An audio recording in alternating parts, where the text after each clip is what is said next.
na arrested kahapon is na-release na po sila.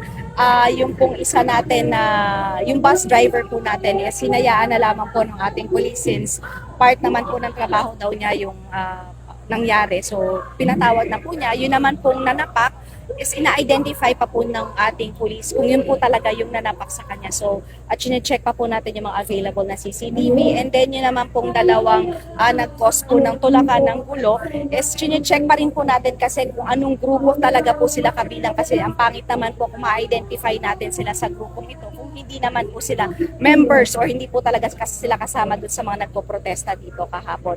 So ngayon po for further investigation pa po kaya na-release yung apat nating mga na-aresto kahapon. Yung dalawang pulis na kilala sa PNP General Hospital. Yes po, yung dalawang pulis po natin is ngayon po i-verify natin kung pwede na po silang ma-release since kahapon po naka-confine po sila para po doon sa kanilang mga natamong injuries. So ngayon po is checking po yung ating medical kung pwede na po silang makauwi para makapag-home rest.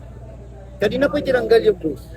Nagkaroon po ng coordination, maayos naman po yung usapan. Yes po, since kasama po kasi doon sa naging permit nila na wala pong i-occupy sa EDSA, kumbaga po i-clear natin yung EDSA doon sa mga nakapark na mga sasakyan para hindi po mangyari yung kahapon na nakaabala po ng matindi doon sa ating mga motorista at mga commuter. So, clear po natin yung EDSA, yung pong mga nakapark is binigyan po sila ng lane kung saan doon lang po sila pwedeng mag-occupy, pero yung mga bus po is pinausod natin para po hindi naman po sila nakahambalang doon sa EDSA.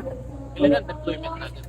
Sa ngayon po, nasa 2,000 po yung deployed po natin dito sa area ng White Plains People Power Monument. Pero ba daragdagan ito? Depende po sa sitwasyon kung halimbawa man po na makita natin na kailangan natin mag-increase ng deployment dito, pero kita nyo naman po sa ngayon wala naman po tayong kailangang bantayan sa ngayon. May crowd estimate po tayo currently dito sa White. As of ngayon po, 9 o'clock, 3,000 and increasing pa rin po yung ating Ano po mangyayari after 8 p.m.? After 8 p.m. po, since yung permit po na nakuha nila ay pwedeng ma-extend, depende po sa kanilang magiging pag-uusap, depende po sa approval ng LGU. So, posible po na kung meron po silang panibagong usapan na mag-extend or sabihin po ng pamunuan ng INC na stop na po yung kanilang program. So, magdidepende po sa magiging usapin mamayang bandang before po mag 8 p.m. Wala po masabi yung INC sa inyo, ilang araw talaga nilang balak.